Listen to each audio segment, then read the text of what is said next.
Hello and welcome back to the official Scottish Rugby podcast. On this week's show, we discuss the Rugby World Cup 2019 for Scotland, the Guinness PRO14 and Super 6. We're back from Japan. We're not even in Edinburgh yet. We're in Glasgow, the home of Glasgow Warriors, here at Scotstoun. How are we, gents? Good, thanks, Jamie. Very good. As you say, back from Japan. I know we'll touch on it a bit later. Brilliant trip. Rugby, from a Scotland point of view, disappointing finish. Credit to Japan, not only for that performance, but for the way they put the whole tournament on. It's been incredible, and we've got one big game still to go. You went out, came back, went out again. How was the travel for you? How did you find it? Travel's the worst part of it, but yeah, we were all out in Nagasaki for a week beforehand in the holding camp, and that was probably that was up there for the best part of the trip for me. There was so much happening, and I heard you saying earlier on, Jamie, actually there was no pressure of games, even from a non-playing point of view. It was an opportunity to take in the country, but yeah, all in all, it was an enjoyable trip. But as I say, disappointing with the rugby. And Mussy, you were out doing some commentary for ITV. How long were you out for? A couple of weeks you were there for? No, I was there for 5 weeks. Oof. So Scottish Rugby the first week, working with the kind of off-field stuff and all the support we gave around the squad and school visits and coaching and the kind of ambassador stuff, as well as working with the players, the kickers on the field. And then once the competition started, I covered 11 games, or 10 games actually. One was cancelled because of typhoon, but 10 games for the World Feed for World Rugby. Co-coms on 11 games, which is amazing, and jumped in and out with the kickers throughout the 5 weeks or the 4 weeks of the competition. So amazing place, amazing people, brilliant World Cup, and some of my strongest memories are from the games that Scotland didn't play in. Just being part of some of the just incredible skills and some of the events that they were lucky enough to be commentating on. What was the highlight? What was the big game the game that stands out for you then that you worked on? I think it would have to be Ireland versus Japan. We did the first New Zealand South Africa game, which was quite interesting. Actually, I thought that would then be going to be the final, but it was just like a 7-minute window where New Zealand scored 14 points or 17 points, and then so games like that. There was other games like France USA. Some of the way France played early parts of that. There was a whole spectrum of games, the Scotland games obviously, but the one that sticks out as a World Cup experience that I don't think I'll ever be part of again was the Ireland versus Japan game, where Japan were 14 points down. It's in Shizuoka, so it was 60,000 people, and then the ability of their defence got them back into a game, and the last 5 or 10 minutes was just mind-blowing, really. So yeah, good memories. Where did you watch that game? You didn't go to the game, did you? You were in Yokohama, were you? Yeah, I was in Yokohama at the time. As Chris says, it was an incredible game of rugby. I was lucky enough to be at the South Africa New Zealand game, and Chris was working and doing the comms. I was just there enjoying it, and a couple of those games stand out as well because you're sitting watching the game as a fan. Like there's no skin in the game. I didn't really mind who won that game of rugby, who was to come out on top. So you enjoy it a lot more than you do when you're sitting watching your own team. So that was nice to be part of it. How did you get on with the food, Chris? Good. Don't tell lies. It grew on me. I think I love Japan. Some of the food was outstanding. Some of it I wouldn't go near where you wouldn't get me close to. But yeah, like once you've been there a wee while, you know what's what. Yeah. You find what you like, and absolutely brilliant. By the end of it, I was still almost eating like a local. Any guilt in the fact that we went out a few times for dinner and we took in a TGI Fridays one night? Well, it's about balance, isn't it? It's about getting the right balance. Stick to what you know, though. Well, yeah, we've got like once you know, because it's completely alien, isn't it? Like a lot of the menus, a lot of what you're eating, like you just trial and error, and once you understand what it is and what it's like, some of the food was absolutely amazing. And did you take on the curries for breakfast? Have you been having your rice and chicken curry? No, I'm a fruit man at breakfast time. You're a Cocoa Pops man. What?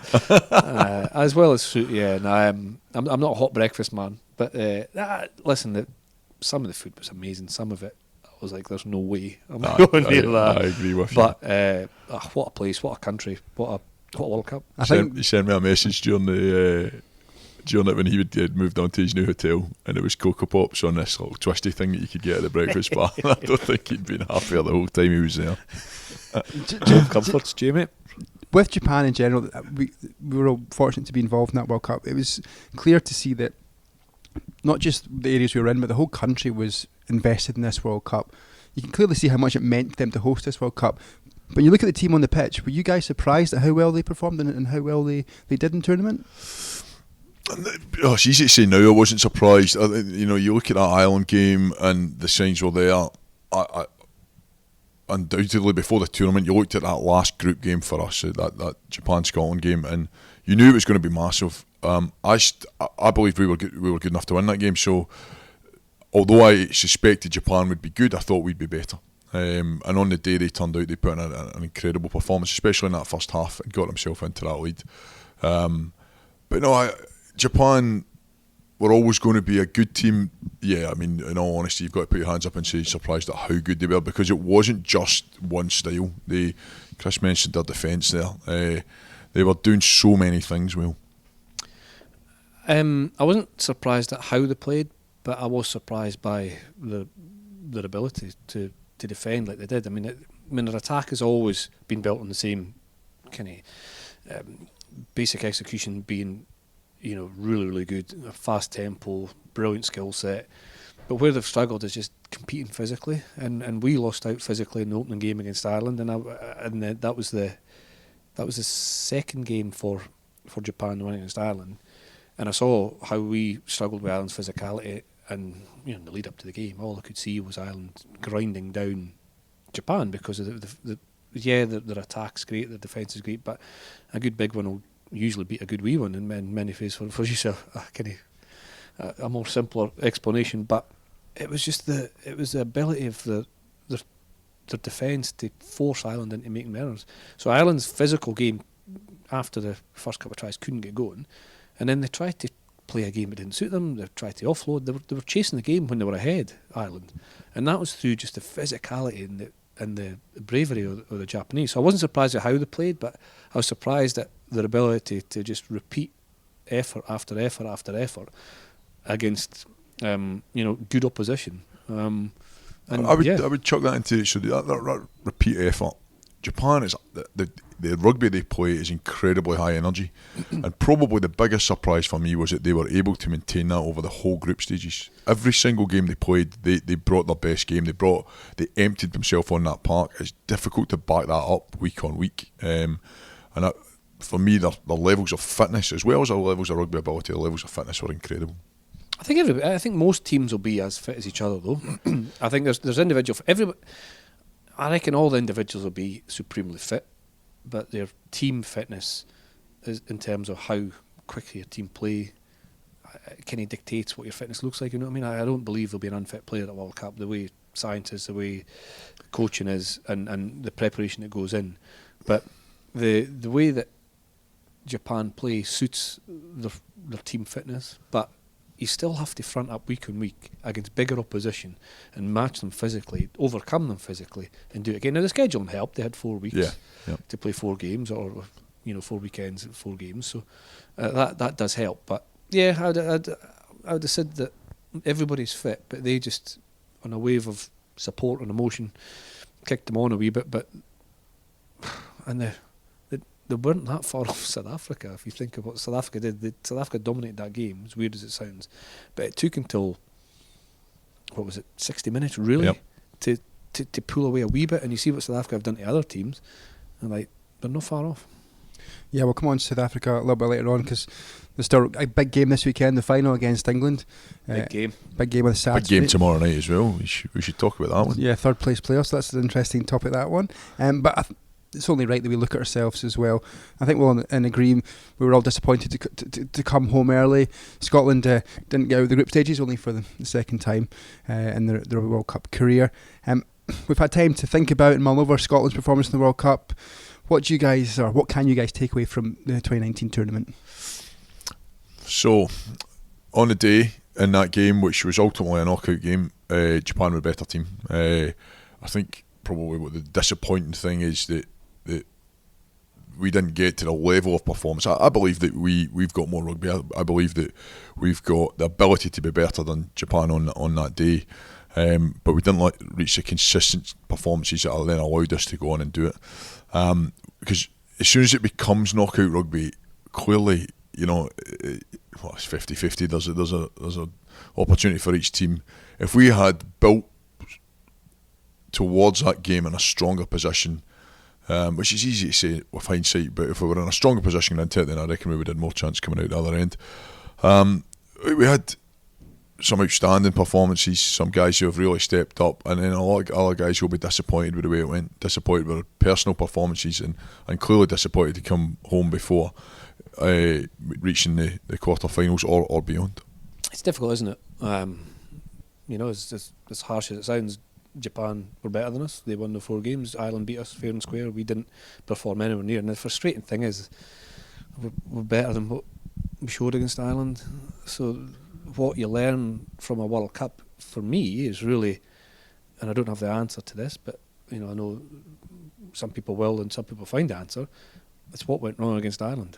That's the learn that you have to take, and whether it's a psychological thing, whether it's a physical thing, whether it's a skill execution thing, whether it was just a perfect storm of actually Scotland started okay and found a bit of space inside the Irish blitz defence, on the edge of the blitz defence, and I'm saying for the first 5 minutes, we thought, wow, the first phase was something like 2.5 minutes long, which is unheard of against Ireland. You know, that it was quite good, but as soon as we conceded that first try, we the performance fell, and that then, I say a perfect storm, you concede another try quickly, and then before you know it, the rain comes on, you're chasing a game against a team who like to be ahead and are good at being ahead, and you're forced to take risks because you're so far ahead. So it's a wee bit perfect storm, but yeah, just that first game for me and understanding what went wrong is where the key lies for moving ahead. Yeah, I agree with that. I think that's a point I was making as well, that it wasn't, let's not just look at the Japan game in isolation. We've got to look at what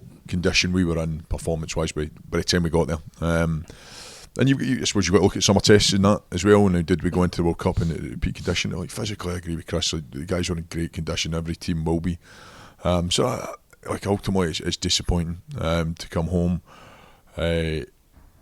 I feel for the boys, like Chris and I, we've both been there. Like, there's no lack of effort, there's no lack of will. They're out there giving absolutely everything. What we've got to find is that key to unlocking it, to make sure the consistent performances are there, so that we are going into those games that we could/should win and getting the right results. You mentioned you've been through. 2011 was when you guys experienced that in New Zealand, and you know, as fans or people who work close with the team, you feel a certain way, but as players, you know, as two former captains, what does it feel like for you guys when that happens? Oh, it's as low as a rugby moment as I've had. The tournament itself in 2011, I mean, you know, it was ultimately, I mean, New Zealand is just crazy for rugby, and there was just so much noise, so many fans. It was phenomenal to be part of that, but we stuttered through the first 2 games a little bit and probably didn't have that performance that we needed to, a bit like we're talking about now, where we carried that consistency into the 2 bigger games for us, which were Argentina and England. And now we went into that last England game a bit like we went into the Japan game. There was bonus points that were coming in, and we needed to make sure that we got 5 and England got nothing. And we ultimately weren't good enough. We didn't quite get there. We put absolutely everything out there, like the guys did against Japan, but we'd given ourselves too much to do because we hadn't been there before. But yeah, it was horrific. It really was. And Chris and I were both hosting different events over there, and hearing how the fans are. And the fans, you know, I totally get it. Fans are spending money over there, watching back here, are passionate about it as well. But some of the messages you could see coming into the players, I thought were great as well. You know, it's about being able to support the team even through the tough times, because ultimately we've got to have the trust that they have a good look back and make sure we get the most out of it. And we did that for 2011. And you've got to be honest. And the honesty factor is ultimately we weren't good enough in either tournament to make the quarterfinals. And then you've got to look at the why, and it's the why that's important. But just one thing before we move on as well, like they won't be that far off in 2011. And as crazy as it sounds, you're not far off. Like, everything's not wrong in 2019. Like, we got to a point just after half time against England in 2011 where we had to be 9 points ahead or more than 9 points ahead, and we got there. Yeah? And there's one or two things, personal things as well. I missed a tackle against Argentina that in the lead up to one of the tries, it still kills me. And that's the fine line. Like, it's not as if you don't qualify, everything's wrong and nothing's right, and you know that there's fine margins in it, one way or other. And I mean, you can see that even with, say, Wales, France, quarter-final. Like, Wales are probably the best team in the Northern Hemisphere, I think, of the last 5 or 6 years at winning games that they're meant to win, or winning games either they're meant to win, or they're under pressure to win, or they're underdogs. They just grind it out. But if you look at that quarter-final, it was a pretty bad error from the French that allowed Wales back into it. So there's points in the game that it swings, but ultimately, you know, it's not all wrong. There'll be bits that are wrong. There'll be bits that were mistakes. There'll be bits that were well done. But it's the crucial ones you have to get right. You mentioned Wales. They've now got the third place playoff against the All Blacks on Friday night. It's a bit of a weird game, I guess. Former players here, how do you get yourself kind of buoyed up for those kind of games? You've just been knocked out. You know you can't win it, but you've got to stay an extra week to play in a third place. Is it mentally? Is it a challenge to get up for it, or because you're playing the All Blacks, or because you're playing for pride? Is it quite easy to get up for it? Do you think? I think they'll have a different week, so they won't have a normal test week. The test week will, I would imagine, be slightly more laid back, and then ultimately they'll build it up from a shorter period. So it won't be like from the Monday out, just gradually building it up. I think they'll almost forget about rugby for a few days, and then go into the game. Ultimately, they're representing their country. It's a match there'll be a lot of eyes on around the world. The other thing is, I think Wales have made 9 changes. So there's a lot of fresh guys who haven't maybe had a huge amount of rugby at the World Cup will get the opportunity to put their best foot forward in what is a big game, but also there'll be half an eye on what comes next as well. Like there's Six Nations for them to be getting selected for, but I think the different week is key for it. It would be difficult to prepare for it the way you would prepare for, say, the final or the semi-final you've just been in. And that's up to Gatlin and his team. And from what I've already seen coming out, I believe that's how Wales will do it. And the All Blacks, I would think, as well, because the All Blacks will be getting it. They'll be getting it. If Wales make a World Cup final, it's an incredible story. Gatlin's already talking about punching above their weight. Everybody expected New Zealand to win, or to make a World Cup final, or the vast majority did. Certainly everybody in New Zealand did. So the pressure on them is probably far greater than the pressure on the Welsh. I'm going to have a wee bit of rant here. Yes, here we go. It's not really a rant. It is a wee bit of rant. I get frustrated. Now listen, I'm going to caveat it by saying I totally understand that you'd rather be in a World Cup final, right? Of course you would be. I get frustrated when the kind of narrative around the third, fourth place is a game that nobody wants to play in. Oh, I couldn't think any less. Why do you want to play in that? Like, totally wrong, in my opinion. You've got the opportunity to represent your country in a capped international. Of course you're going to take it. And you've got the chance to be third. And I know everybody will shout and scream, but it's no first, it's no gold. You know, nobody remembers who's second or third. I would rather be third than lose a quarter final or losing a pool stage or no qualify. Like there's a brilliant opportunity for you to represent the country in a massive game, and I just really I get frustrated at the kind of, you hear it all the time, and it's, the game nobody wants to play. Well, I'll play in it. I'll dig my boots and I'll play. Give me a opportunity.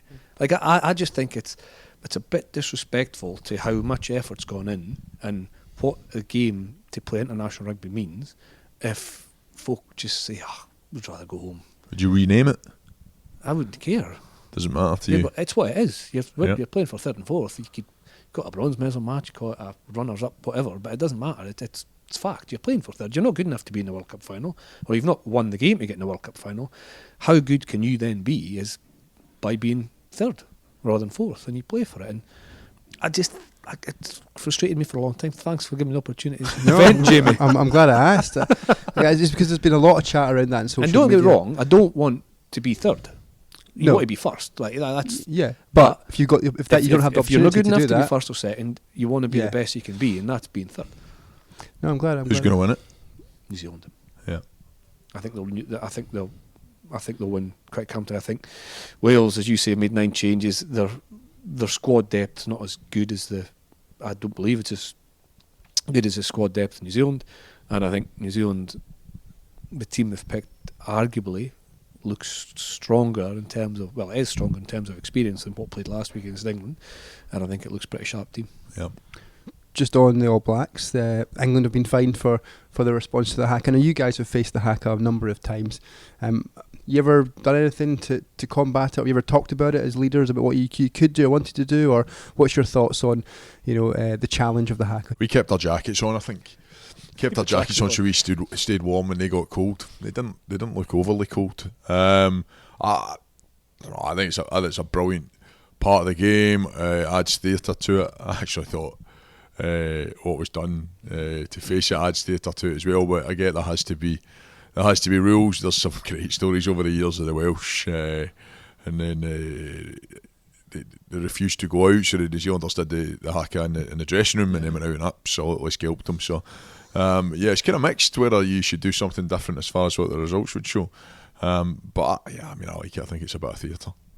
I like it. I like it. It's part of the game. Does it have an effect on the game? I'm not sure. What's it like to face it for you though? Does it faze you at all? What does it? No, the only thing that kind of struck me the first time I faced it was it's quite loud. I don't know, it was louder than I thought it'd be. And that's the only thing that faced me. And it's everybody. Everybody will approach it differently. Some people will use it as to inspire themselves. Some people may shrink with what the challenge is. But I'm basically thinking, I really need to get into this game, and I need to know what the first play is. I need to know if I'm taking the kick off, where I'm putting it, what my technique's like. And it's almost like you're watching it, you're facing it, you're respecting it. But my mind was on, how am I going to affect this game?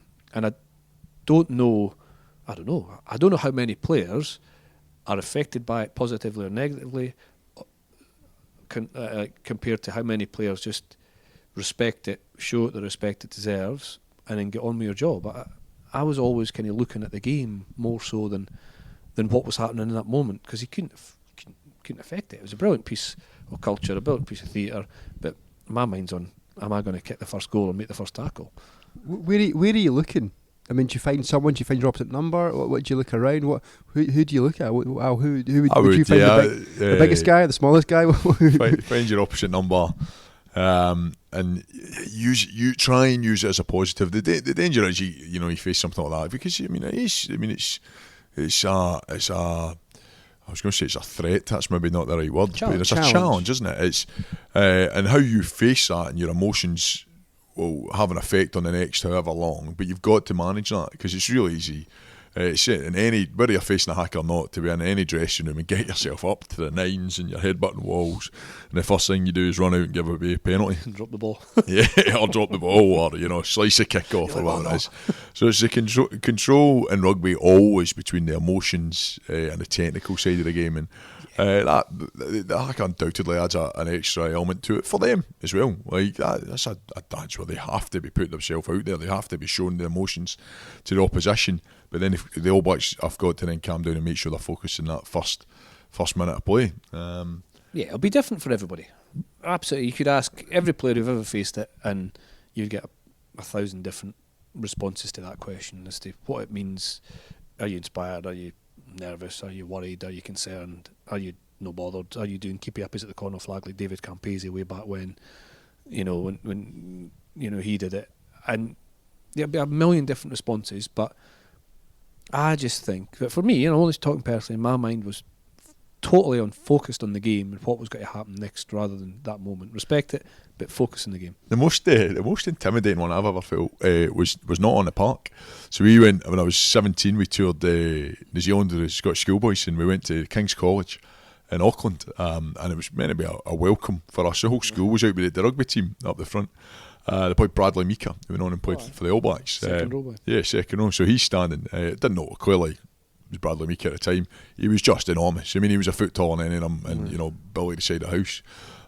Toss in the schoolboys team. So he's faced off in front of me, but you're 20 metres away from him. I mean, he was literally, I could feel the spit hitting my face as I'm standing there, like trying to look as tough as a 17 years old, fresh out of Bishopbriggs High School, staring at him. And it was almost to the point of being heated, because it felt physical, because he was right in my space. That whole tour we were billeted, so we didn't stay in hotels, we were billeted out, and I was billeted with him. So it was an interesting few days. But that when it's, as I say, when it was like an inch away from the face. I can see that being more inspiring or intimidating. That's probably why they have a 10 metre Yeah.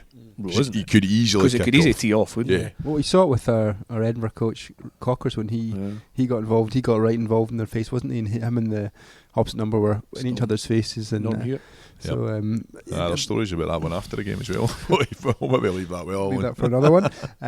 But yeah, no, it's interesting to get your thoughts on the hack-off, because obviously you guys have experienced it. And I think it's, sorry to interrupt again, I think we see it more now, obviously, because there's more televised games. New Zealand play more rugby. Like when I was growing up, if you saw the hack on TV, it was like, wow. And if you saw it in real life, it was even more wow. But I hope it doesn't lose its appeal because you see it almost 12, 15 times a year. You know what I mean? And I mean to the viewer on TV, because it was like you knew about it, you heard about it, but having the experience of actually seeing it was pretty special. Now it's maybe too easy for us all to see it time and time again, and we do end up having discussions and chat about it. But no, it's a fair point. We see it often. Fair point. So yeah, Wales, New Zealand this Friday, and then the final on the Saturday. So England are there, South Africa are there. We've got to admit, England were brilliant, weren't they, against New Zealand?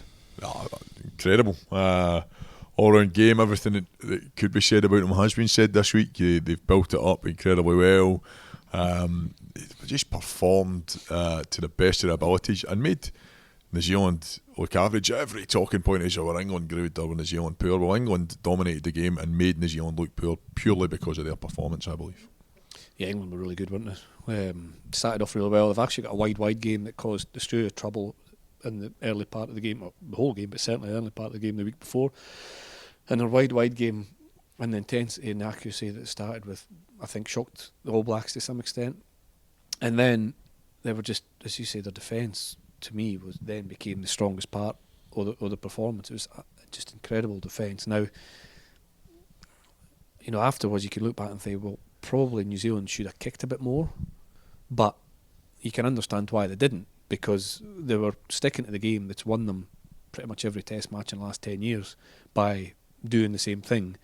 But it just came up against the defence. It was just far better, and that's why I think guys like Ben Smith, who playing this weekend in the wing, I think that those guys who had a bit more experience might have helped the backs, as I say, as a whole. So listen, we're actually playing into our hands here because their strength is defence, and we keep running at it. So we'll see. I was watching the game thinking there will be a point where New Zealand are going to come back into this. When's it going to happen? When are New Zealand coming back into that? And it felt, I suppose to your point there, New Zealand kind of did that as well. They just expected that they would come back into it, but they never really got that stuff. There was small moments, but England slammed the door. So I don't know. You talk about New Zealand's tactics within the game. As I say, I think the vast majority of that was dictated by what England did. But with hindsight, they should have done so. They had to do something different. Yeah, I suppose even New Zealand's try was an England mistake, wasn't it? It didn't really come from anything. It was a line out, wasn't it? So we get a lot of Scotland, in the press. We get a lot of stick for maybe not having a plan B at times. It was a similar case for New Zealand, or did they just have a game that?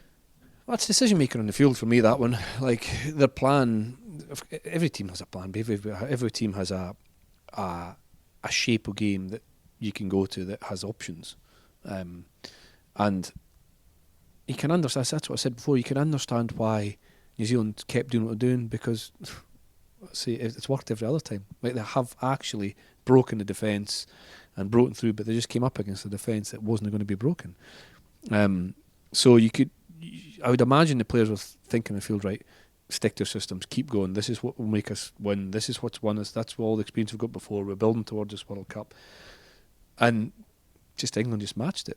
And outmatched it really with their defence. So it would have been difficult for the players to say, right, let's kick more contestable kicks, or let's kick long and try and counter-attack off the second ball rather than the first ball, because it's not something they've had to do. It would have been in the structure, but I think the message on the field, probably for the leaders, would be stick to your system, keep doing what we're good at, what we know will work, but it wasn't good enough because England's defence was just exceptional. Yeah, it's difficult to. Everybody talks about plans. It's not like you've got right plan A, B, and C written down on a bit of paper and you read it before you go out and think, right, we'll maybe move on to that one after 15 minutes. It's about actions out there and behaviours out there. And it's very difficult to change things when the other team are in charge, the other team are controlling the game. You can say, right, guys, we're only going to go one pass for the next 5-10 minutes, but actually, again, you're just playing it into their hands because they're so strong. England are so strong around the breakdown. And then on that, like, to back up your point, if you say, right, we're only going to go one pass, what happens if there's a try? If you make 2 passes, 3 passes, are you just going to go one pass? Like, that's where plans are fluid, and game plans are structures really that allow the players to make decisions in the field rather than just blindly following a plan, like say a one pass play or keep it close. You have to scan for space and attack space. Yeah, and the moment in the game, you mentioned it there, the moment it gave, probably the only moment, it was an England mistake, overthrow at the line out, process didn't go well and it was a simple try. That's the opportunity, because there's been a change in actions that New Zealand could then grab control back from England.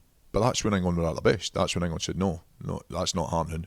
We're still in control of this game. And whatever was said in behind the posts that led to England to go out and put in those actions in place was spot on. And you know, the leadership throughout the England team has been growing and growing. They've got a brilliant balance, like great balance to that back row. And Curry and Underhill in particular, like 2 young lads with not a huge amount of caps, have been standout players out the whole World Cup, like phenomenally good.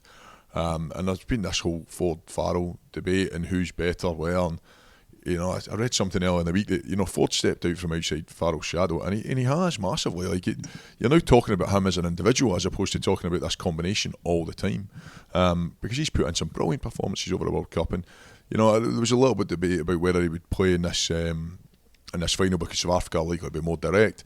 And I'm delighted that he is, because he's earned the right to be there. He's played well, isn't he? And just on South Africa, what will they bring to the table in the final on Saturday?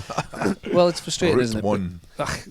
It's maybe not frustrating because it's working for them, but it's physical. It's 6 forwards on the bench that are even bigger than the guys that are playing, even more experienced. It's so attritional. It's so hard.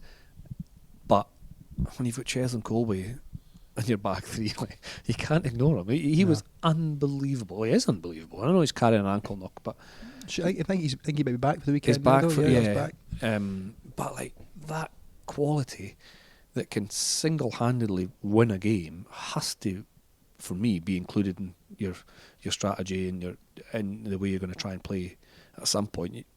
It would be quite, I don't know, you'd feel almost disappointed as a viewer, as a neutral, if he didn't get the ball, because it's just amazing to watch and it's inspiring to watch, really. But I don't think he'll be any ball he gets will be probably kick returns. I don't think they'll. I might be wrong, but I don't think they'll go expansive in how they use the ball early on, especially. I think they'll do what they've done. And when he does get the ball, it'll be dictated by the kicking game and the physicality. So it should be in the right areas. So he gets the opportunity to attack in England half. I think the biggest difficulty for South Africa is that they need to be a lot better, I believe, than they were in the semi-final. Now, if England can be the same, better, or even marginally worse, I still think England win it. So South Africa need, I believe, a slight point of difference. They were good for the first 20 minutes against Wales, and I felt as if they dropped away. If they can put that right through, What you could do to get him into the game is put him at number 8. Get him picking up the base. If you're not going to go expansive, and if you've got a rock solid scrum, if you can get a rock solid scrum, and defence a back 5, and you'll be quick enough to get outside any back row, no matter how quick your back row is. I mean, this guy's electric. You could chuck him in the back at scrum.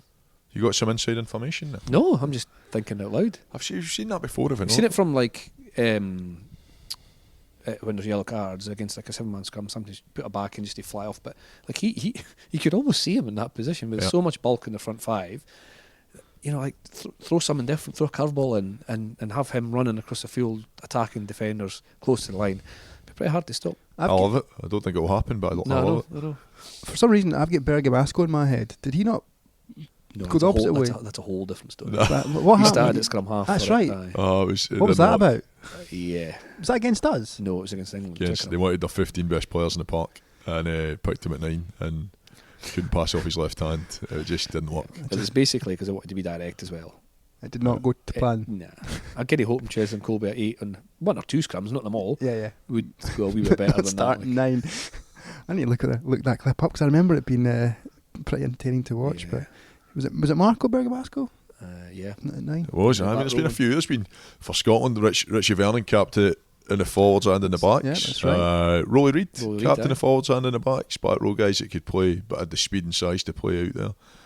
I can't think of anybody else that's done it. There's been you look at the current crop. There's plenty of converts, and Fraser Brown and Stuart McInally are both back rows that are now playing at hooker. You don't get many guys coming back the way from the front row. Maybe when you're in there, you're in there.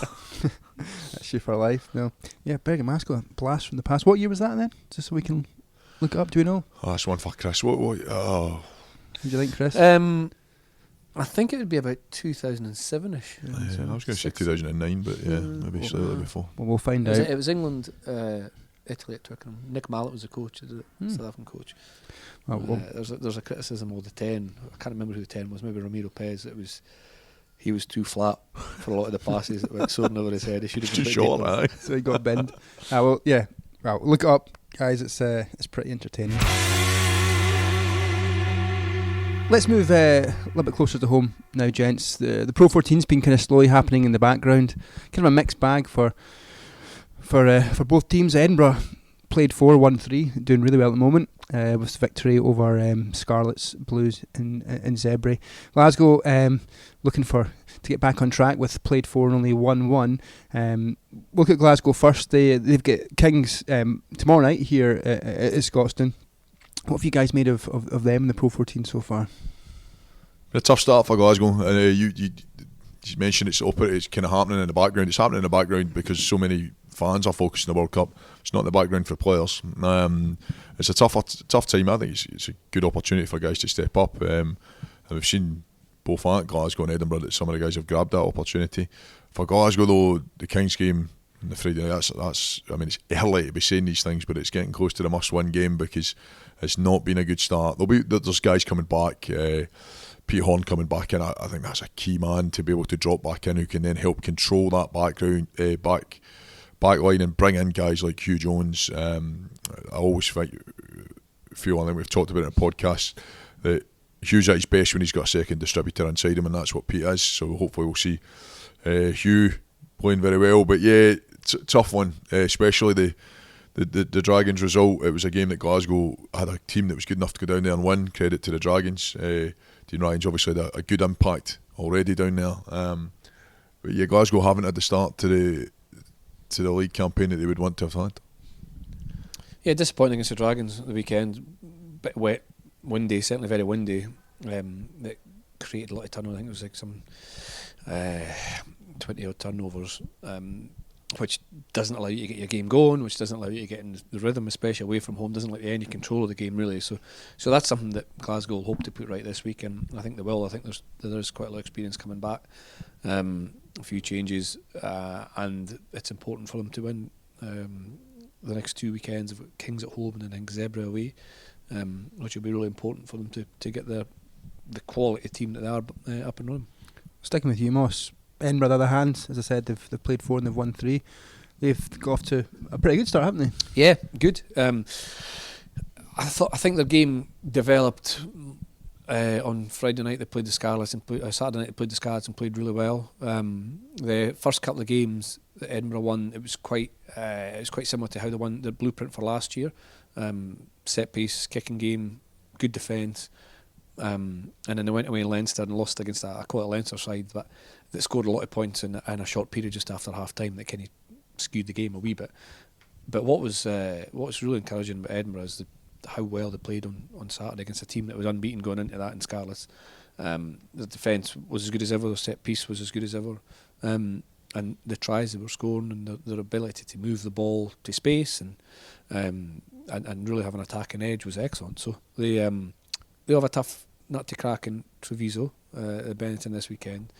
The Italian players coming back make a big influence as well as the return of Scottish players for our team. So away over there, obviously Treviso made the playoffs last year, built on their home form, so it'll be another good challenge for for Edinburgh. It's great to see Mark Bennett back and playing so well. Matt, Doing well, Matt yeah. Scott as well. 5 tries so far, Mark. Hat-trick week 1 and then scored week 2 and then scored again at the weekend. He's a talented rugby, but he's had so much bad luck, if you can call it that, with injury, that for him to get a run of games, I mean, he undoubtedly puts his hand up internationally as well, but it's good because he's playing well. Chris pointed out there 5 tries, but he's the type of guy that makes other people around about him play better as well when he's on that form, and I've been really pleased with the way he's played. Henry Purgas dropped back in. He's going to have a lot of competition in his hands this year, but he dropped back in and played very well against the Scarlets. And I agree with Chris. There was more to it.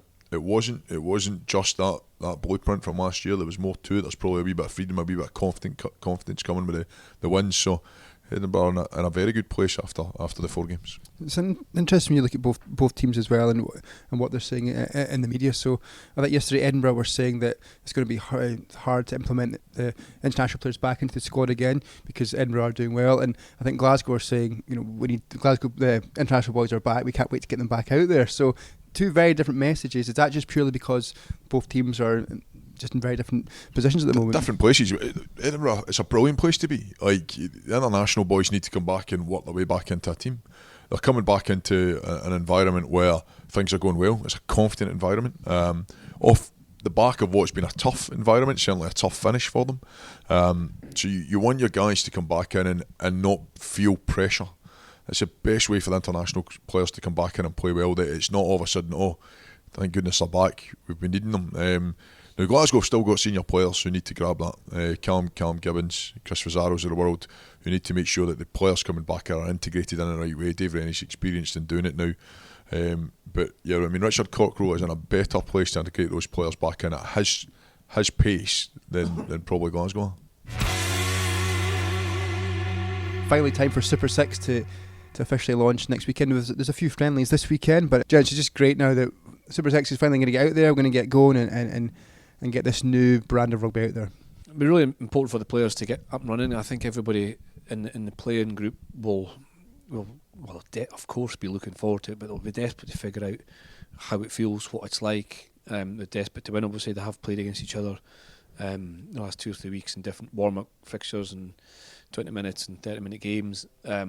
A lot of preparation going in, and there'll be a lot of excitement. It's certainly building. Boroughmuir Bears against Stirling County on Friday night, the 8th, and then there's Southern Knights and Watsonians on the Saturday the 9th, and then obviously Ayrshire Bulls Heret out at Milbury on Sunday as the first weekend. And I think there'll be a lot of interest in it. I think there'll be a lot of people wondering what it's going to be like, no more so the players. You're condensing a number of players into fewer teams. Now, not everybody who's going to play Super 6 or who's not going to play Super 6 would be necessarily the best player. There'll be still good players that play in the club game. You can see that, and it's strong. But there's a Super 6 for me allows an opportunity for those who want to develop, an avenue to try and develop, and those who are happy to play as best they can for the club and maybe have careers externally to their rugby career. That club scenario gives them the strength and the ability to excel there. So I think Super 6 is a good thing. I think it'll be excellent in terms of a stepping stone. I think it'll take a wee while for us to understand the strengths of it because it's new, and the players are new, and there'll be 1 or 2 players probably surprised at how good it is, and maybe 1 or 2 players maybe thinking they can. It's maybe not quite as hard as I thought, but we'll find out soon enough. I agree. I think it's brilliant. Also, for me, the games have been televised on a Sunday, so available on the BBC channels as well as our own channels. Yep. I believe that's brilliant. I mean, remember Rugby Special being on, and you're watching club players, and ultimately the FOSROC Super6 sits in that gap, but it gives them it gives the guys at a club on a Sunday the opportunity to see, what is attainable as well. I think you watch a pro game, it's brilliant, and we should absolutely push our young kids to be as good as they possibly can be. But what I like about it is making the kind of local hero element as well. That these guys can see that as a natural progression into a part-time professional game. I agree completely. It's been a long time building on and off the park, and I'm genuinely excited to see the product. It will take a while to build. It undoubtedly will, and it will get stronger and better. But I'm looking forward to watching the games this weekend. And you mentioned FOSROC, they're obviously the sponsor of Super6. I think you were involved in those discussions. You've been working with FOSROC for a while. How excited are they to be involved in this new tournament? Yeah, we've got a launch on Monday, and Ian Watt, Chief Executive of FOSROC, will be there. They're the big supporters of Scottish Rugby already in the FOSROC academies. And it's very much about the grassroots. It's about trying to bring through the next generation, and there's a natural fit between the FOSROC academies and the FOSROC Super6. There'll be academy players playing in those games. But yeah, I mean, that's my world now. It's a commercial element. We can't do any of these things without the great support of these businesses, and FOSROC, Ian in particular, has been a fantastic support of ours. You heard my idea for man of the match. So instead of getting a medal, I think it should be a gold hard hat. FOSROC gold hard hat. I think that would be. He generally thinks this is his best idea he's ever had. I've got other ones as well, which I won't disclose because people steal them. Well, actually, I'm going to say it because it's not going to. Yeah, and for the winter months, an As onesie. An As onesie? Yeah, so a Scottish onesie, but it's an As onesie. I took it to retail, but they laughed me out of the room. You writing some of these ideas down? You shouldn't just keep them in your head. I've just put them out there, so they're either going to get stolen or laughed at. So, yeah. But golden hard hat, would you wear one? When? If you got man of the match. Why? Would you wear a medal if you got a medal? No. Would you not? No. You'd wear a medal, Al. There's a photo behind us of you wearing a medal in the Guinness PRO14 final in where was that? Ulster. Yeah, the only thing missing from that picture is a hard hat. Exactly. Imagine you with a hard hat on. A gold hard hat with FOSROC on it. You'd remember that, wouldn't you? I'll take it to FOSROC. I'm a wee bit kind of speechless. Why a hard hat? FOSROC. I know FOSROC. Yeah. Just construction. Everyone gets medals these days. You need to be a bit different. FOSROC, golden hard hat. The biggest thing's cement. What about a gold bag of cement with that? Yeah, if it works. If you remember it. You know, it's a way of going, oh, there's that guy walking down the street. He must have been man of the match. So they wear it to work. Yeah, of course you do. Wear it to work, wear it to Do training. for a week and hand it back. Exactly. I think you'd be able to keep it. Put in the mantelpiece for a week and take hand it to back. FOSROC, see what they say. We'll take it to FOSROC. Another cracking idea. And if anyone wants to help me with the As onesies, then I think this is a feature. I think we could have Jamie's bright ideas. I think as a feature. the As onesies got more legs than the gold hard hat. More legs, very good, very like good. it, yeah. Couple of legs in that. That's pretty much all from us this week. One more thing to mention though is that Scotland women, they return as well for their first ever autumn test campaign against Wales on the 17th of November and against Japan on the 24th of November. Both games are here at Scotstoun. If you want to get more information on those games, head over to scottishrugby.org. But we'll be talking about them when the team selections are announced in the couple of weeks. Cheers, gents. Cheers, Jamie. That's all from us this week on the official Scottish Rugby podcast. Thank you very much for listening. We'll be back next week with more exclusive content in and around Scottish Rugby.